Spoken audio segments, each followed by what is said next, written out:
Madre mía.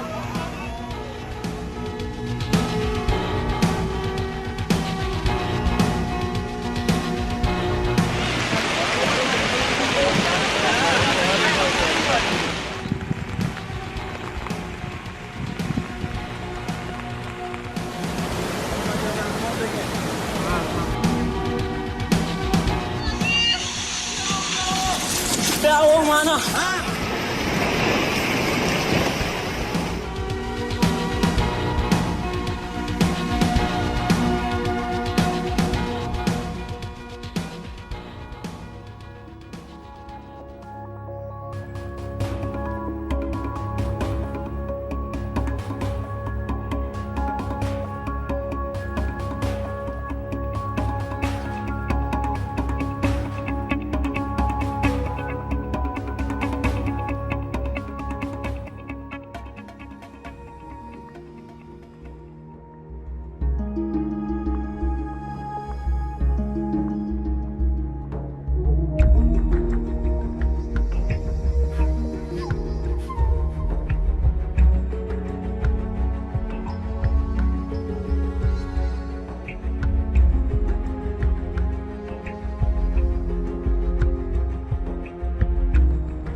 There's research prototypes now, which I assume are being used by intelligence agencies, of very small electronic circuits that you can just put in paper or put in paint or on the walls that are powered by the GSM stations.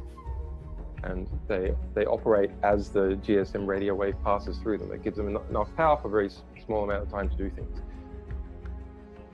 It's intelligent evil dust scattered everywhere, like confetti in everything.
Smart dust is a combination of self-assembling nanomachines and components who are brought into the biosphere, who accumulate within the human body, and assemble to working units within the human body.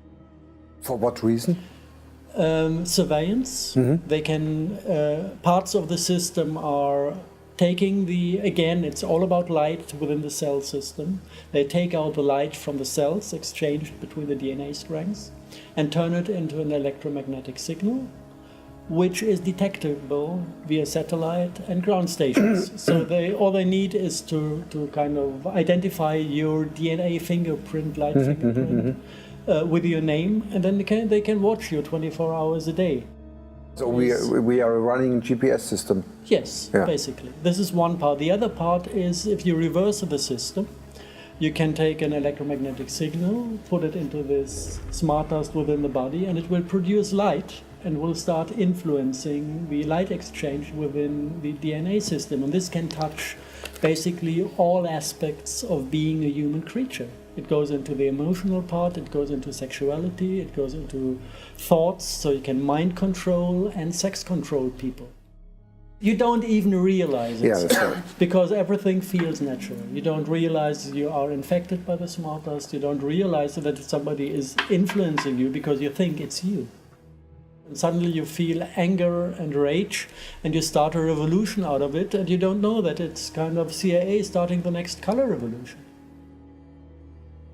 It is social engineering Yeah. and technical engineering of our mind, Yeah. and this meets together and is run by the same entities. Yes.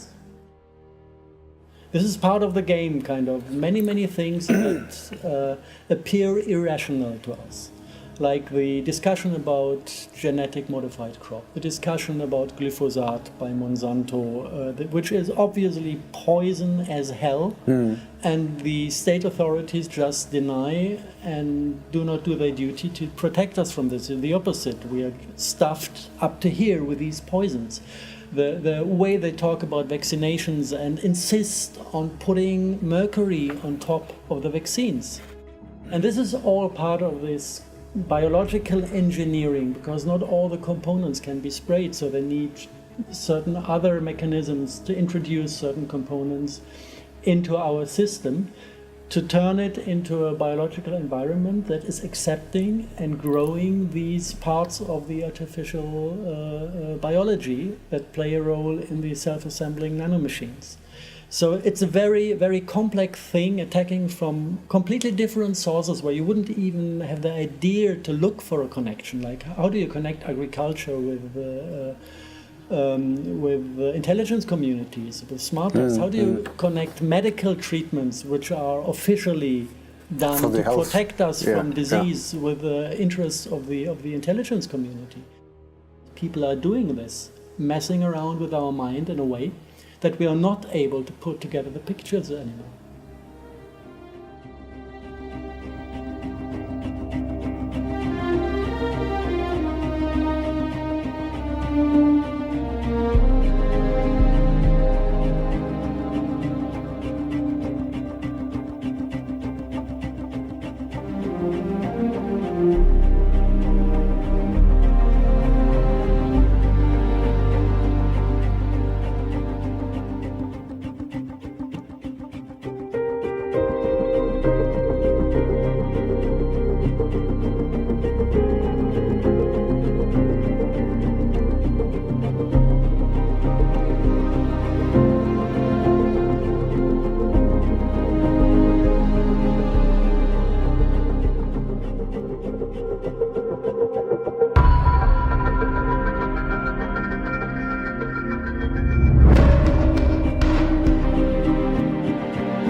I've talked to a lot of people with Morgellons. First of all, it started to appear when chemtrails started to appear and people began to notice them. People are finding forms of technology in their bodies. And when you look at the descriptions of the world that's coming from people like Ray Kurzweil, he's talking about intelligent AI in the form of intelligent technology of the kind we're talking about. And there's even a name for it now. They call it smart dust, because of course everything today is smart, because everything smart connects to everything else called smart. That's what it is. It's the creation of a smart grid with all these different expressions of it. And this is clearly what is coming down in chemtrails. And it's affecting not only the human body, it's affecting the environment. Nanobots will infuse all the matter around us with information. Rocks, trees, everything will become these intelligent creatures. What he's saying is that what they're going to do is infuse AI technology into the entirety of the environment. Well, how the hell are you going to do that except by dropping it from the sky? What we call Magellan sufferers are people whose bodies are rejecting it. And as the body rejects it, they're having physical symptoms, and the stuff is coming out because the human immune system is trying to eject it. The end game is not only to connect the human mind to AI, but to create a completely different human being, to create a synthetic human being. This is why now they are talking publicly about the development of a synthetic genome. And I would say this is so important. Whatever you see in the public arena in terms of technological development is light years behind what's happening in the shadows. This technology has been there for a long time because it's being handed over from non-human sources. It's moving so fast in terms of the AI takeover through the technological developments because they're not developments. It's coming out of projects that are run by DARPA, the technological development arm of the Pentagon, which works with organizations like the National Security Agency and the CIA to run Silicon Valley. The idea is to create a synthetic human. Now, here's the point. This synthetic human is not planned to be male or female, and it's not planned to have the ability to procreate. And this is the real reason for the explosion in transgender everywhere. Who is the biggest target of it? Children and the young. It's being done to prepare people for when they are adults to accept this no gender human. And that's what it's all a mind game. And it's unfolding in front of our eyes.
in this demonization or vilification of Putin in our politics, our media.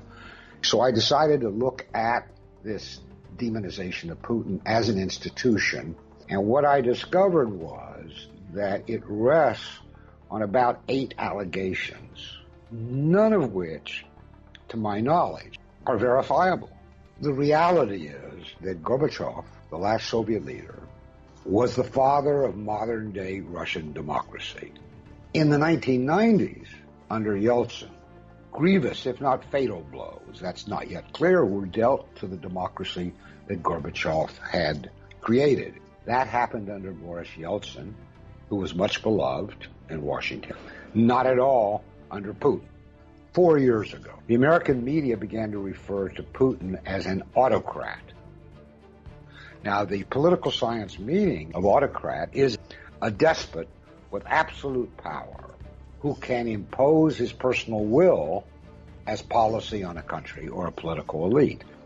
We have scores of examples that Putin doesn't have that kind of power. He's the decider, but he is not a despot or an autocrat, where it's clear that Putin has to balance interests. Today's Russian political system has large components of authoritarianism in it, but also democratic components, and that Putin governs by relying on both.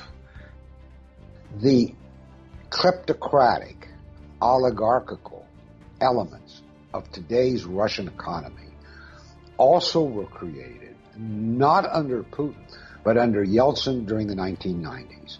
They took the richest assets of Russia, from oil, gold, diamonds, to the railways and planes and most valuable real estate. And they privatized it, and they owned it. So Putin began slowly to take back large elements of what had been state-owned enterprises. We could argue that he created his own oligarchs who have enriched themselves. So this is a complex argument. I would just add one thing on a human level, that when the Soviet Union ended, 2/3 of the people were plunged into poverty and misery. Within a few years after Putin having come to power in 2000, those catastrophes had been undone and reversed. Russia has recovered, and more than recovered. It's grown. Most people in Russia today live, work, go about their daily business more freely and more prosperously than they ever have in Russian history. Putin wasn't a spy. He was an intelligence agent posted in Germany. Undoubtedly, it was a formative experience in his life. He was there many years. He learned to speak German fluently. I think it turned him into a European man. Putin has always been an anti-fascist. Putin is the president of what might be the largest multi-ethnic state in the world. There are people of all sorts of ethnicities living in Russia. And if Putin has one theme, it is they must not be in conflict. They must live in harmony, as he said they always have in Russia. The people who accuse Putin of being fascist is this lobby in the United States who are trying to deflect attention from the very real emergence of a fascist movement in U.S.-backed Ukraine. Nor is it true that Putin has always been anti-American. Putin has not been an aggressive leader, but a reactive leader, constantly reacting to what is seen as threats to Russia. He only acts when he's compelled to act. So the Putin I understand is a Putin who stands against a Russian leadership that would behave much more aggressively toward and in the West than has Putin.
Trump is a product of the American political system.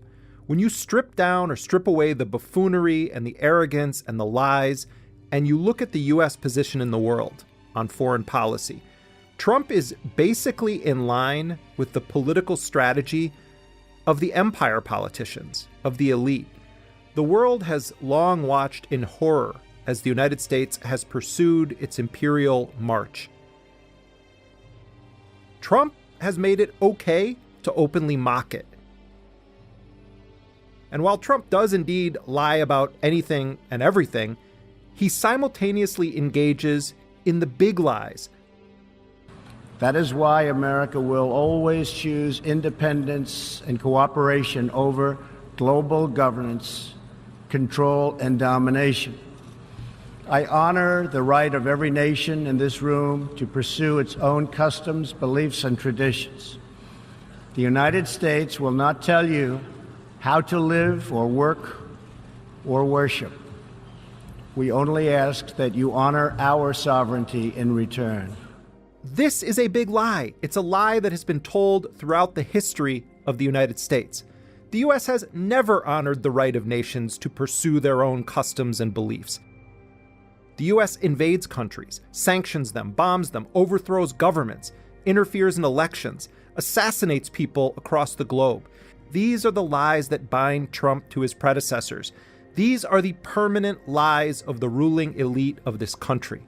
We have secured record funding for our military, $700 billion this year and $716 billion next year. Our military will soon be more powerful than it has ever been before. This is a horrifying declaration. It's an abomination. It's an abomination that it's true. How is this justifiable? This is all about the politics of empire, imperialism, and in some ways, crowd control.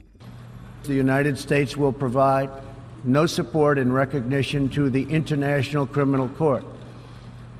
As far as America is concerned, the ICC has no jurisdiction, no legitimacy, and no authority. We will never surrender America's sovereignty to an unelected, unaccountable global bureaucracy. America is governed by Americans. All of this sounds like crazy, unhinged nationalism, authoritarianism, laws for thee but not for me, and that is what it is. And Trump is brazenly attacking the notion that international law applies to the United States. This is the politics of empire and so-called American exceptionalism. I'm deeply concerned that we are really losing our minds in this country, with so many people falling victim to this notion that the U.S. was somehow this bastion of justice and freedom and democracy in the world. It's just not true. Trump's presidency will be like a ship that, if sunk, would place all the blame for the rot of this empire on board with it. If we want to change this country, confront its injustices, we have to always return to history and context to understand how we got here.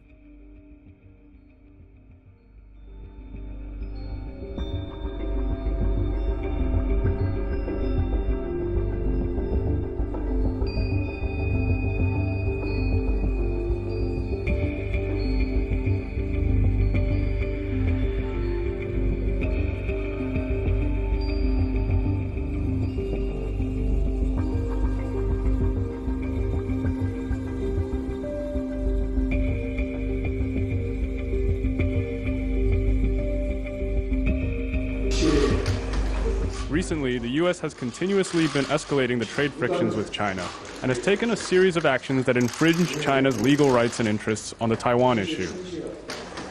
It's also launched groundless attacks on China's domestic and foreign policies. We believe all these have directly struck the mutual trust of the two nations and cast a shadow over the future of China and US relations.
are cell phones safe?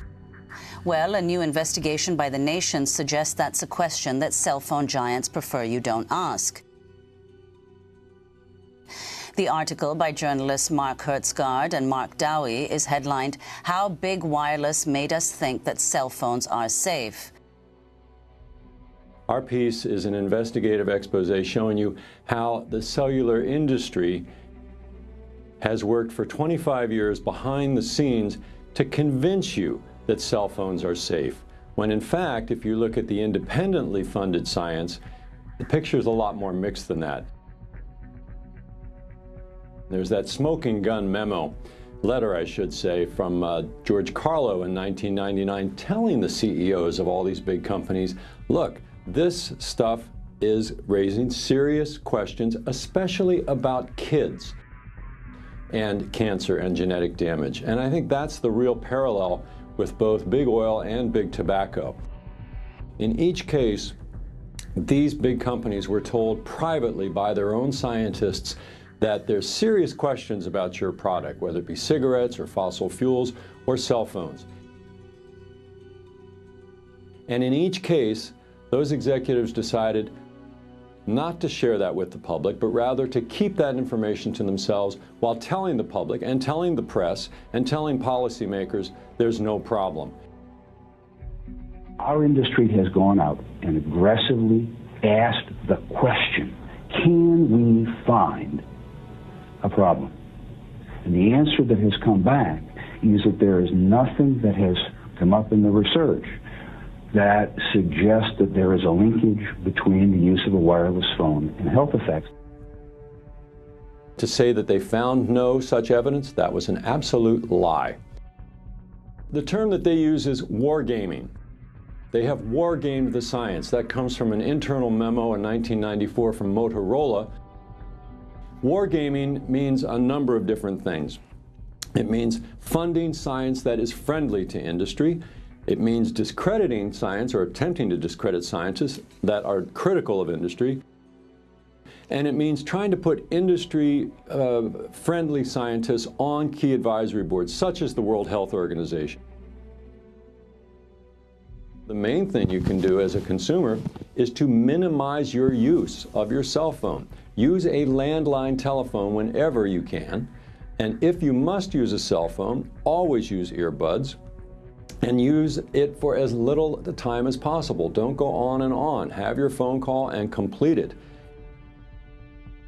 And yes, texting is better than a phone call in terms of the amount of radiation you're exposed to. And also, the moment of the connection of the call is when there is the biggest surge of radiation. That is, after you've dialed and you hear it ringing and then it connects to the other phone, at that moment, hold that phone away from you. The farther away it is from your skull, the less radiation that is going to be touching you.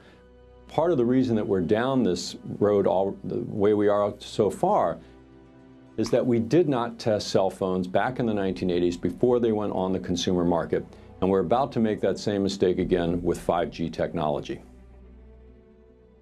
5G technology is what will be required if we go to this thing called the Internet of Things. The Internet of Things is the idea of your smartphone being connected to your smart car and your smart household, so that all of your appliances, your cell phones, your computers, everything will be connected 24/7. The wireless companies deliberately addicted people to this technology. And they were told 20 years ago that this could cause cancer in kids, and they kept doing it. Think about that.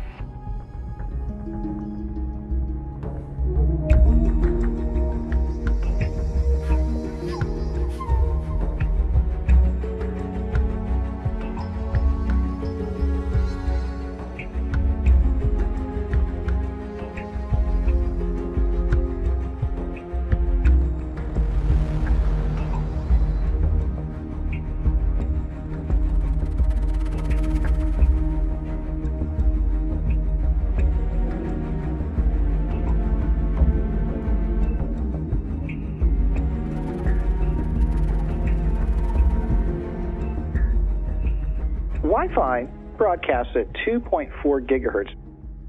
Out of the trillions of frequencies out there, that is the exact one that causes the water molecules to heat up. But that's a vibration, and that vibrates everything in the human body.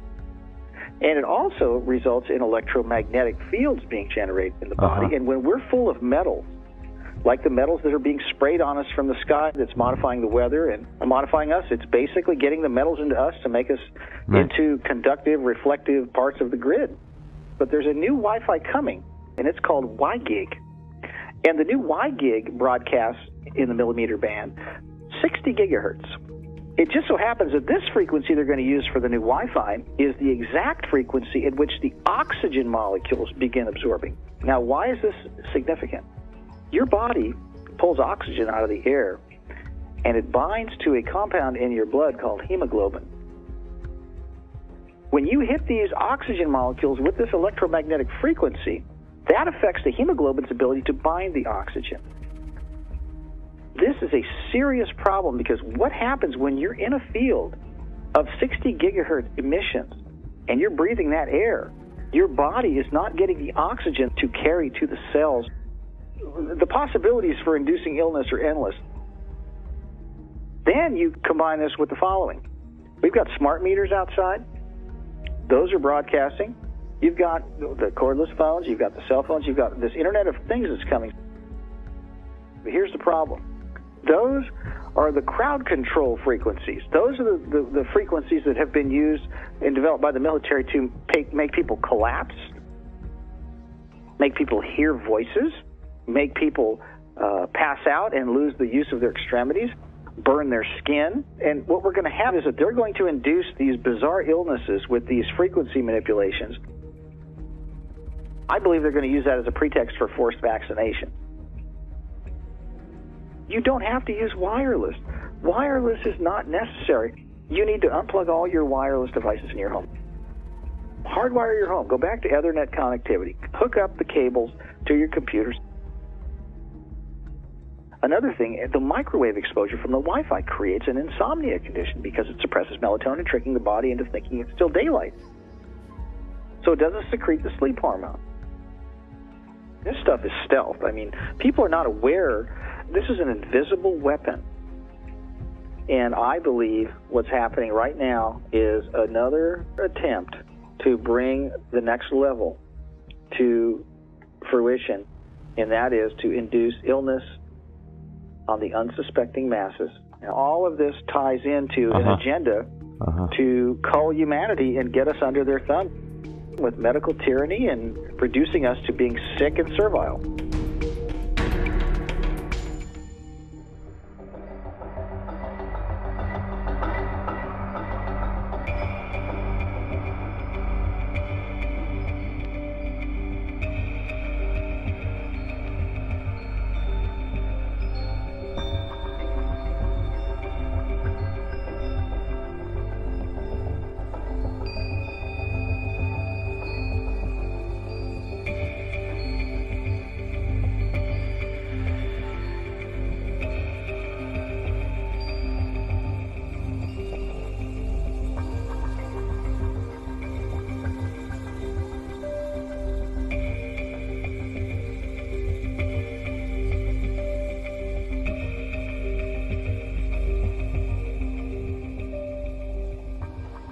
They're using the EMFs to open up the blood-brain barrier.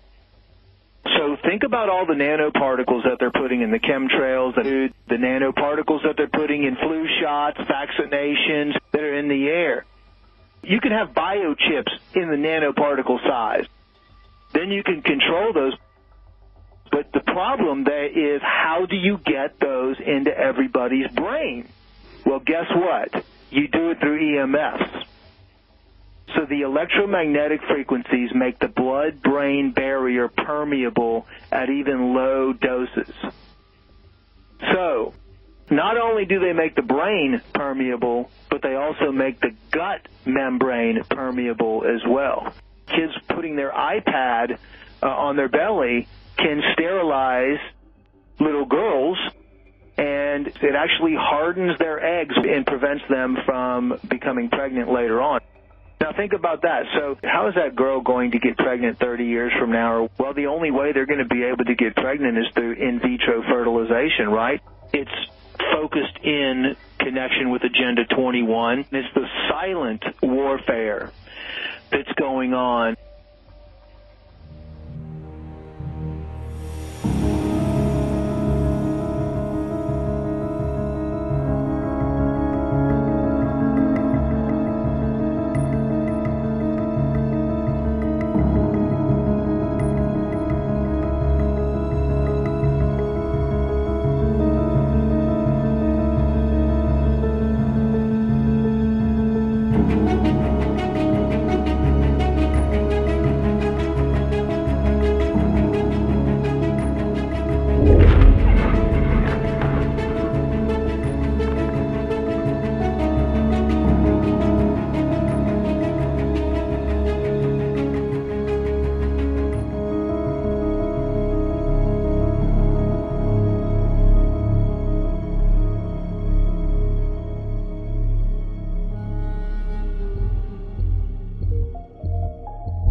This modem is innocently sitting here, apparently doing nothing. However, when we turn on the radio frequency meter, it is measuring the transmission of the wireless coming out of this modem. And you can see that the peak signal strength on the left column of this meter is at almost 6 volts per meter. That's as high as it goes. These are extremely dangerous readings of radio frequency radiation going through my body, and we're wondering why we're dizzy, nauseous, we have headaches, we have fatigue. This is what we're exposing ourselves to, sitting here working on the computer with a wireless modem. What I've done is I've plugged my Ethernet cord. I've plugged the other side of it right here into the computer. All right, so now I'm hardwired. Everything's okay. Let me turn on the acoustometer, the radio frequency meter. Well, look at this. What's that all about? The readings are still coming off the modem. Let me show you something very important here.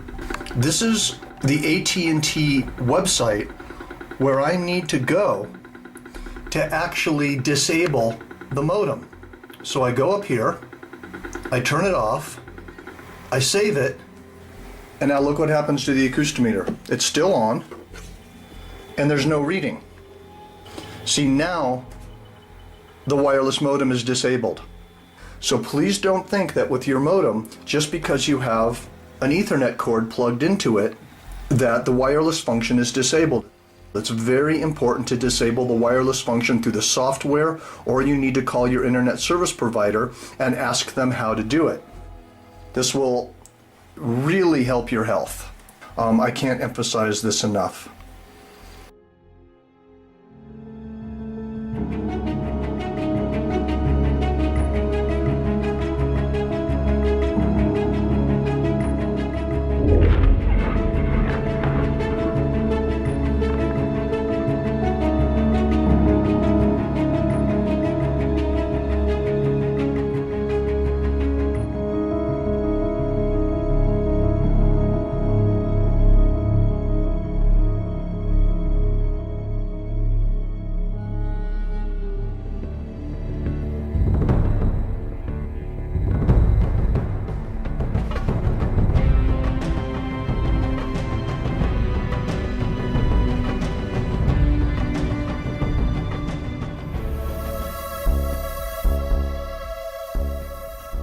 Yo, what is that? There's like 5 things, bros. That's awesome. I don't know what it is. Bro, I just want to go up to it and see what it is. Look, bro, that's so close!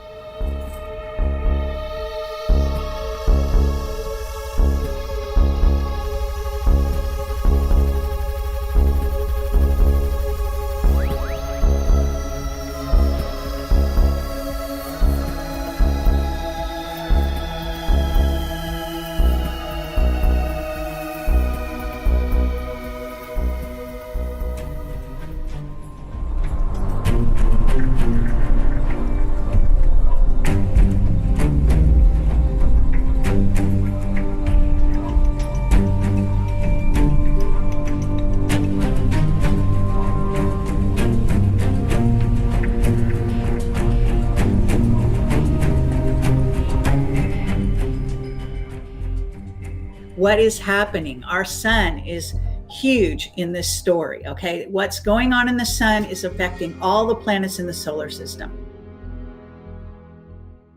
What they shut down the observatories over has to do with communicating with ETs. There are craft near the sun that were affecting the sun, supposedly to create or stop a certain frequency from hitting the Earth, and that this was being photographed by all the observatories, not just one. That's why the so-called FBI was brought in to shut down the one in New Mexico, but it's not the only one. There's 7 of them.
Was there ever a UFO reality that was acknowledged by the United States government, military intelligence community? And if so, as people had claimed, then where is it in our official history? Why was it never in any academic history book that I ever read? We encounter our mainstream establishment media, and you often hear it said, what if they're out there? As if this is how you treat the UFO phenomenon. Edgar Mitchell was a very amazing man. He made multiple public statements explicitly about how he was told of crash retrievals and the possession of alien bodies and technology at the deep, deep levels of the U.S. national security apparatus. And he said this publicly, and no one in the mainstream corporate media was really willing to explore that at all. The reality is that someone is here with technology that's not supposed to exist, but it does exist. We know that it's the case in the form of released U.S. government declassified documents. You know, he had one contact who basically said, look, what we have out there is better than Star Trek, Star Wars, or anything you can see in the movies. There's a major effort to conceal that reality. There's a major effort to replicate radically advanced technology. And it's radically advanced technology that's of an incalculable, possibly, value. Let's just say immense value. Any object that can zigzag, any object that can stop on a dime, that can take off instantly, that has triangles that are larger than multiple football fields. All right, there's a lot of energy and infrastructure going into that, and it should matter to all of us. This is an expensive cover-up.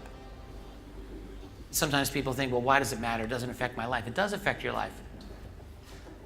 Because money is siphoned out of your society to pay for this. It's like there's a big hole in our global financial system, and the window's open, and the money is just flying out, paying for this. The UFO cover-up has to function on a corrupt system. It can't function any other way. So it requires a black budget. So you may have heard that the Pentagon and the U.S. Department of Housing and Urban Development, HUD, lost, misplaced, unauthorized spending of $21 trillion. That amount is actually equal to the entire debt of the United States of America. So the question is, where's that money going? One answer is it's going underground, and one answer is it's going off-world. There's at least 100 fully functioning deep underground bases in the US alone. Some people say, well, why do we need governments to give us disclosure? We know the truth. Okay, that's the case, but it does matter. It will always matter. Disclosure of the reality of this phenomenon by official government sources remains very, very important. Not so that we know the truth. That's actually secondary. The main reason is so that they are responsible to us. That's the number one reason. So I think the goal is a long night of global totalitarianism. That's what we're moving toward unless we do anything to stop it. And our job is to stop it. Our job is to confront it. So the way that we can do it, and this is something that all of us can do, is to be brave and to recognize that there's a problem. I believe in disclosure. I've never stopped believing in it, but I've never believed that disclosure will be done in an honest way. I think disclosure of the UFO reality will only be done, ever only be done, in a way where those people with the power and the secrecy are forced by events. A dedicated, committed, ethical minority can actually transform this world. The fact is, we're never really going to get to where we need to be without some dramatic changes. The way it is right now, we're in this kind of enforced system of childhood. And we're never going to get to adults until we actually rip some of these illusions away from us.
clinical psychology, you're taught how to assess what's wrong with a person. But in the psychological system that mindfulness comes from, it's all about what could be right, what we can develop, what we can cultivate, equanimity, compassion, caring about other people. If you do a mindfulness or insight practice or Zen, you're much more present, moment to moment. When you multitask, the brain does not do that, just does one thing at a time. It switches very rapidly. It's a fiction that we do several things in parallel.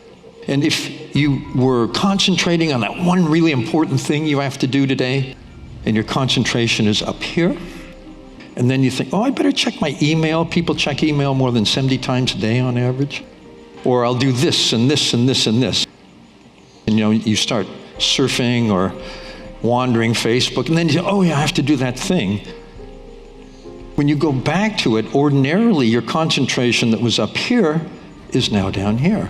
Unless it turns out you did 10 minutes of mindfulness of the breath. Another benefit is the recovery from stress.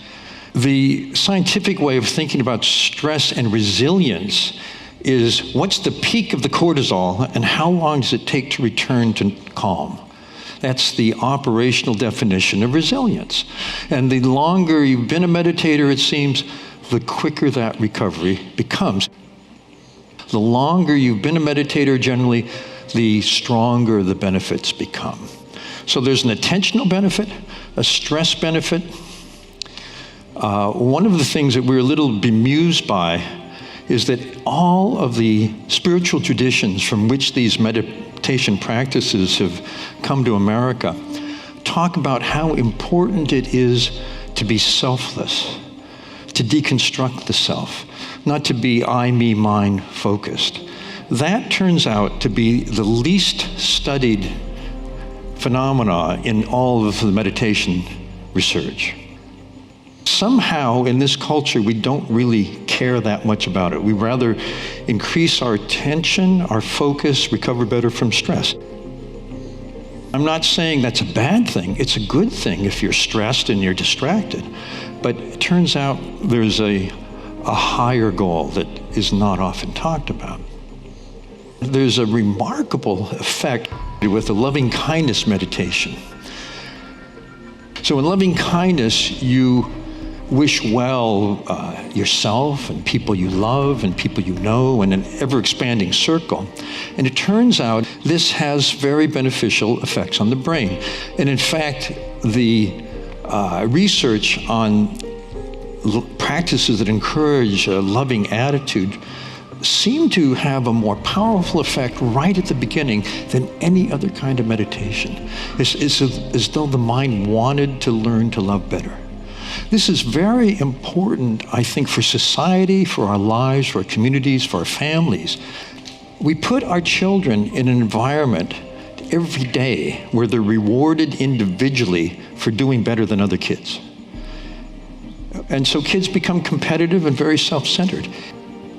A book I wrote, Emotional Intelligence, was really an argument for teaching kids social and emotional skills in school.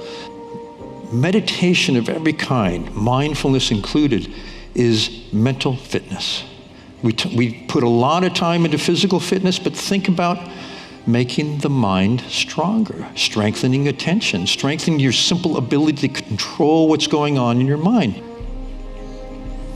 And I don't think it's just attention we should help kids with. I think that we should help them with compassion, with caring.